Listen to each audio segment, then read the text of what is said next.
shape, a very good scale shape. And what I'm doing is I'm just pressing this in like scales.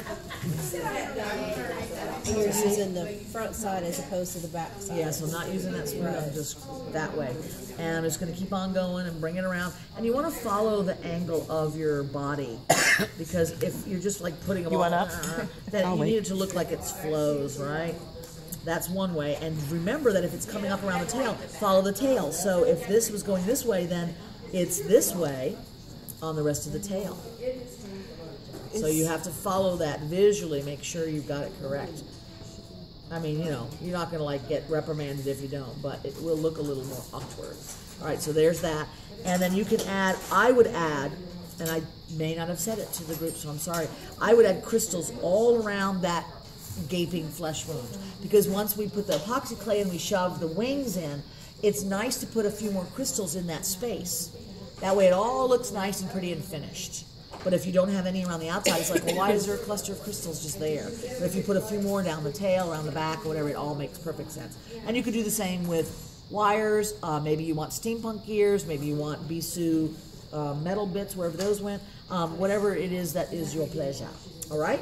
And then the last step is powder. After you have excavated and put a paw on there if you felt like it, then powder. A little bit of gold will pop that. A little bit of dark blue will make depth to it. Whatever makes your boat float, that's what you should do. Go crazy. Groovy? Groovy. All right. So last group, we're doing the last part of the dragon. Oh yeah, there's other things that I've dropped on the floor. So there's like random beads and other shiny bits, so there's no telling what you were seeing down there. Whatever it was probably didn't belong. Okay, so here's what we got going. I can't get my head right. To be able to see, you mean?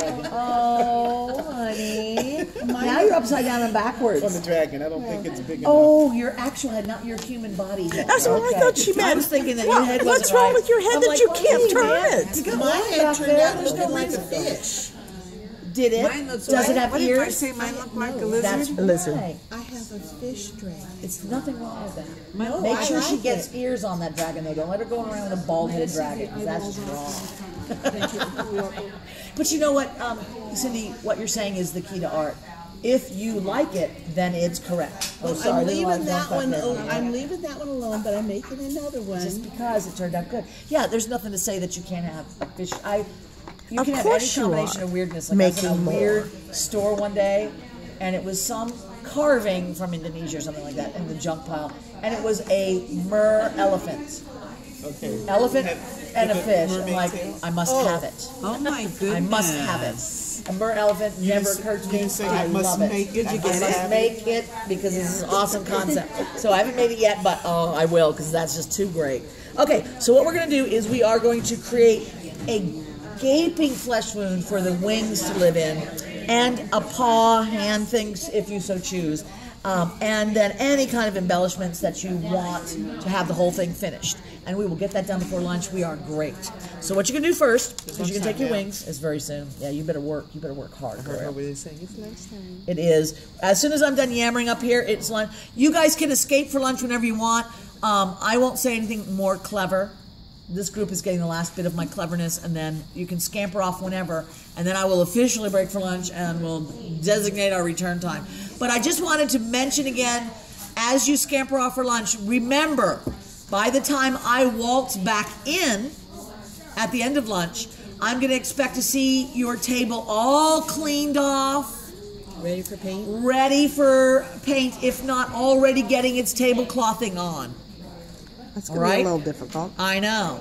So just be stressed. Be very stressed. Because we're taking it to lunch. Yeah. You know, what I'm hoping is by the time you get back from lunch, yeah, you don't have to because you're with me. You're good. Okay. When you get back from lunch, then you're going to just start cleaning up that area and we're going to flip it. The quicker we flip it, the more time we have to paint. So just know when you're back, just start cleaning up your space. Get it all squared away. And once your table is good, put the pressure on the slow pokes to move it along. And then we can put the plastic down. Katie will be around to make sure you do what you're told and get those tables squared away.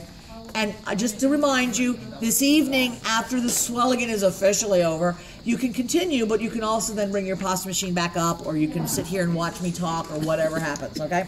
All right, for I wings. have one question. Yes, ma'am. On the ones that you don't have wings for, like my second dragon, Yes. do you have to excavate them as No. well? Okay. No, So you're if gonna you're use not clay using, wings? yeah, if you, Okay. in fact, Carolyn, she has a dragon with no wings, so no dragonfly wings. Right. Would you remind me, you two, as soon as I'm done, just to anybody who wants to see the wing, Yeah. the clay wing, Okay. we'll do that real super fast. Okay, thank you. All right. clay wing. So here's what we're gonna do. Yeah, and I will show you guys that. So you're gonna place them in the way that you think they're gonna look, and you see that there's space in between. You want to have some gap in there so that you can slide a little hook into the epoxy clay. So we're excavating a gouge. After it's all done and baked, we'll put our epoxy clay in that groove, shove our wings in, stick our little hanging hook, we're good to go. And there's a whole reason why we did it, but suffice it for now to say that's how we're doing it, deal with it. Okay, so what we're gonna do is now we're gonna start cutting. She saw that. I did, you bet, have baby. peripheral vision. I do, you can't get away with nothing over here. So what I'm gonna do now is I'm gonna just cut with a little bit of, it's very barely visible. I've got the two lines where my wings were, and I've kind of cut a box around them so that there's more space, which I don't know if you're gonna be able to see that, Cindy, but I've got like a box going Okay. on around there. Okay. I'll start gouging it out and then you'll be able to tell. Okay. Okay. You guys sort of see what I got going on? And that will let me have a space to pull out that spot. I'm going to use now my X-Acto knife.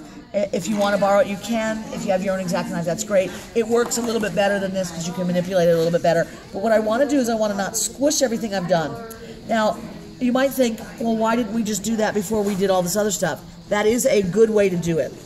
And the reason I don't always do that in class is because sometimes you kind of really need to see how your dragon's going to come together before you sort of know where those wings are. So I like everybody to kind of have their dragon and then figure out where their wings go instead of the other way around. But now that you've done it once in your own studio time, you may want to do it the gougy way first. The biggest thing that you have to worry about is that you aren't wanting to squish everything you've done already. So get your finger where you can, try to just clump things out.